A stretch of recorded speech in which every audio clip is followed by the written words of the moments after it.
Desde 21 de fevereiro, quando caiu Monte Castelo, os brasileiros vinham avançando em terras italianas.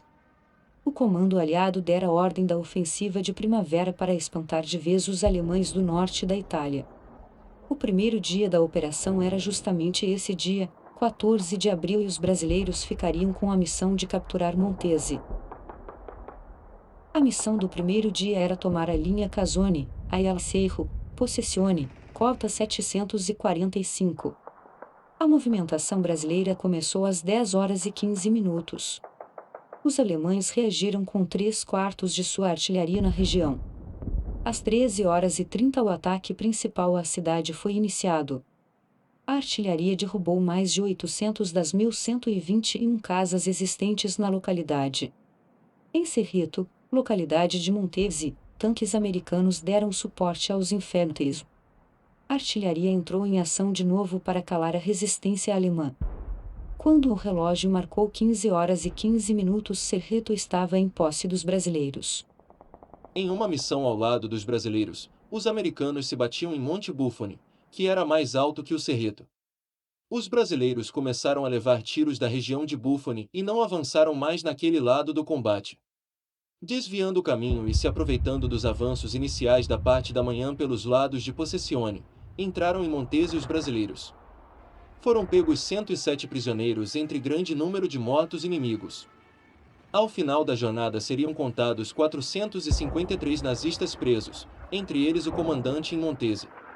O número de mortos do inimigo seria de 250, número aproximado de cruzes alemãs no cemitério de Montese, e quanto aos feridos não há dados. Após a conquista, o medo dos aliados era que os alemães tentassem um contra-ataque, como já ocorrera em outras ocasiões.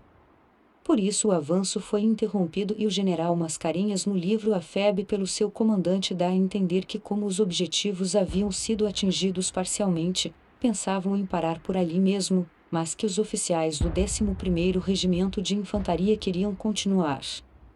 Por isso, no dia 15 para Monte Buffone avançaram e dali não arredaram pé, expulsando os alemães e completando a missão que antes era dos americanos. Porém, os nazistas se reorganizaram em Montello e na Cota 758 resistiram aos brasileiros, que tentavam entrar cada vez mais nas linhas deles.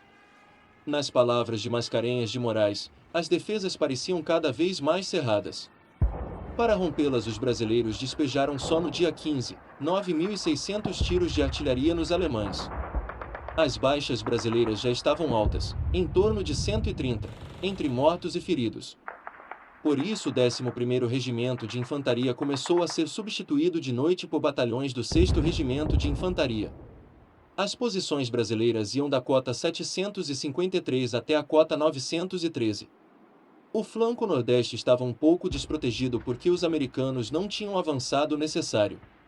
A maior resistência alemã estava nas cotas 888 e 927, de onde não saíram antes da noite de 16 de abril, quando recuaram. Montese estava revirada, com tiros para todo lado e morteiros explodindo em ruas e prédios, no meio dos escombros. Um verdadeiro inferno, escreveu Mascarenhas de Moraes.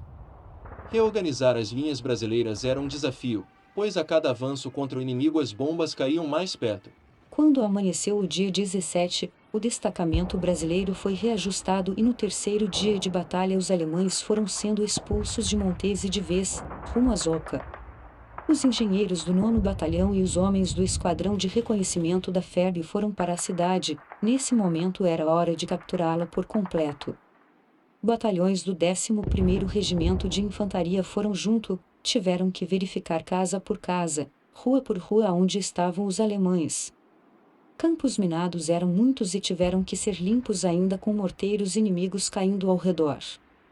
Segundo Mascarenhas, somente o maciço de Montese recebeu mais tiros da artilharia inimiga que o restante da frente do 4º Corpo de Exército todo, e olhe que o 4º Corpo era formado por outras 4 divisões.